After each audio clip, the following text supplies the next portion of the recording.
I've been studying Mandarin for about 4.5 years now, and would estimate my level to be about HSK 6.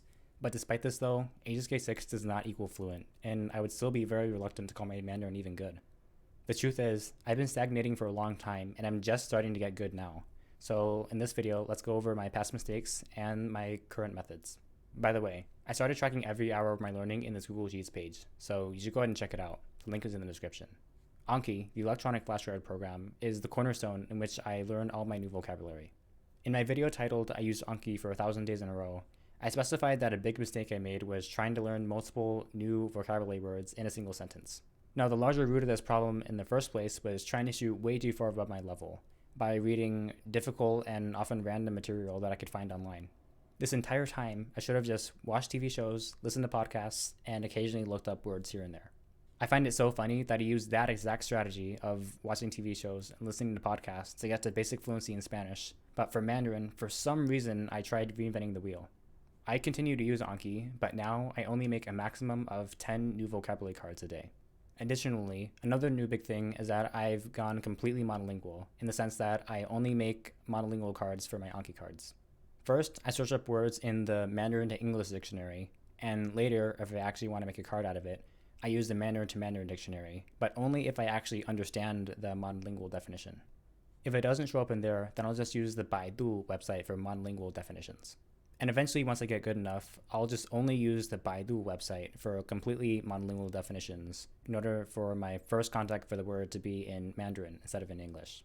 My other revised method is that I make an Anki card out of something if and only if that new word is the only information in the sentence that I don't know. That technique alone probably could have gotten me to fluency by now, and I wish I had done it earlier. Another new thing is to only search up the new word once I finish reading the sentence. This means that I have to guess in terms of what I think it means, and then later I'll verify whether it's actually correct or not. Knowing famous actors and singers is very important in terms of staying up to date with pop culture, which is exactly why I make Anki cards out of famous people I read about.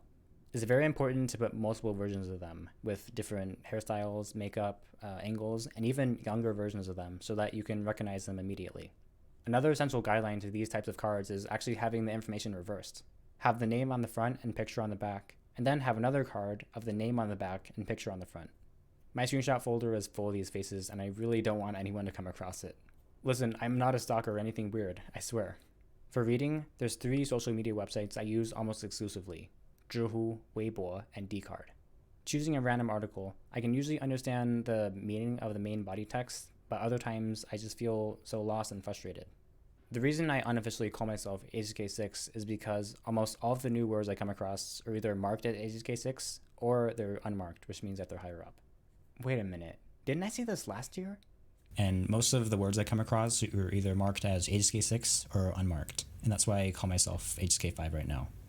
My inefficient methods of the past have made me stagnate for a long time, and now with these newfound methods, I know that the only thing that's stopping me from getting fluency is time, and I know I'll get there soon. The hardest part about learning a language isn't the actual learning of the language. It's perseverance, and doing the same thing over and over again for years, and never ever giving up. I'm going to count watching TV shows and movies as listening here. When I was a lot worse at this language, like HSK 4, I tried spending minutes analyzing a single sentence and trying to decipher how every single character worked in the sentence. I should have focused on half understanding a large quantity of sentences instead of understanding completely a small quantity of sentences. When listening to podcasts, I looked up every single new word that I came across, which probably wasn't the best use of my time either. Like I've said before, choose easier reading material, don't make an Anki card out of every single new thing you come across, and most importantly, tolerate ambiguity. I just finished watching the TV series 奈何吧修如何 on YouTube, and surprisingly, it's the very first mainland Chinese TV show or movie that I've ever seen. The other content that I previously watched on Netflix was all Taiwanese. At first, I thought the show would be one of those cringy romantic love stories, but the first episode hooked me in with how captivating the story was. Dian Jingzhi is finally about to propose to the love of his life, Nie Xingchen, but he faints mid-proposal and has to go to the hospital because he hit his head really hard. When he wakes up, he has such a strong memory loss that he doesn't even remember her or that they were even in a relationship in the first place. Now, what does his girlfriend Nie Xingchen do?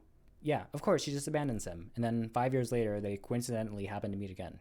He's once more drawn to her and wants to find out who her first true love was, only to find out that it was himself. He's jealous of himself. He's pretty annoyed, but eventually they make up and get together again. However, what I least expected from the story was for him to lose his memory a second time. His doctor, Han Ziyu, diagnoses him with this love amnesia, where he loses his memory every time he has an intimate moment with Nie Xingchen. Nie Xingchen is starting over from scratch for a third time and still wants to be with him, while Yan Jingzhi doesn't want to be with her anymore because he doesn't want her to have the heartbreak of having someone forget you over and over again. An interesting cultural tidbit of the show was the class dynamics of the family and the concept of 门当户对. Both fathers actually don't want their child to be married to the other person because one family is rich and the other one is sort of middle class, I guess. This is the main storyline of the show, but the side character who was actually most invested in was Xiao Tongxin. She is a diehard fangirl and idolizes Han Ziyu, which again is Yan Jingzhi's doctor. However, he brushes her off and kind of treats her as a third wheel because he might have a thing with Bai Yisheng, his very close female friend, who also happens to be a doctor. Another side character is Zhen Nian, who is a famous actress and model, and she ends up going through a lot of drama over her pre-plastic surgery photos that end up leaking. One of my favorite side characters, Zhao Yuanfeng, is a good friend of Nie Xingchen, and he really stole the show with his humor.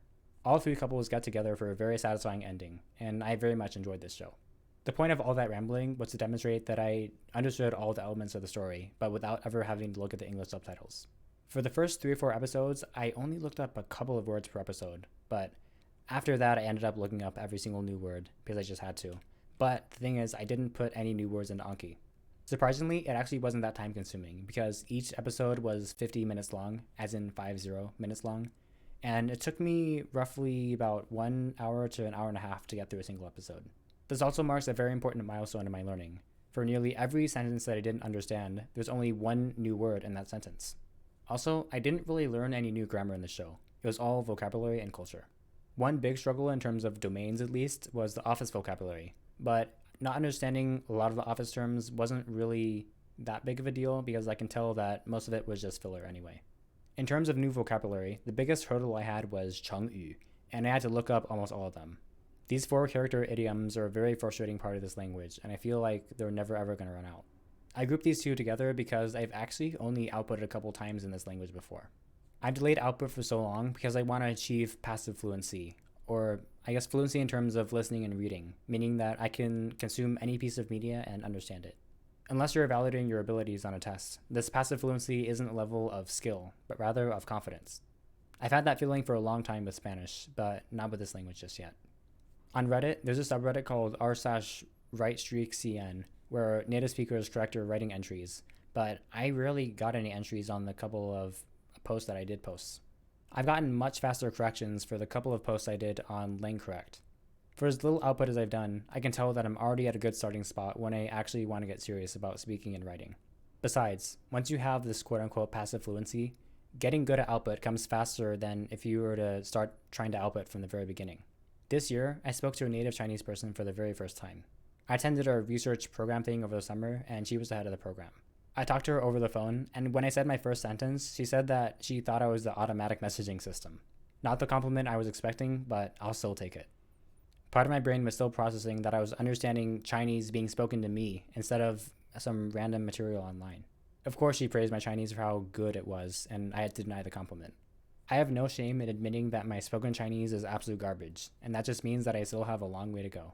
You know your Chinese is good when they actually don't compliment you. By the way, if someone says that their Chinese is good, either they're 2 months in and a beginner, or they could actually pass for a native speaker. There are no in-betweens. That's it for this video. Like it if you liked it, and tell me in the comments what I could improve on if you disliked the video. You may have noticed that this video was uploaded on January 1st, 2023.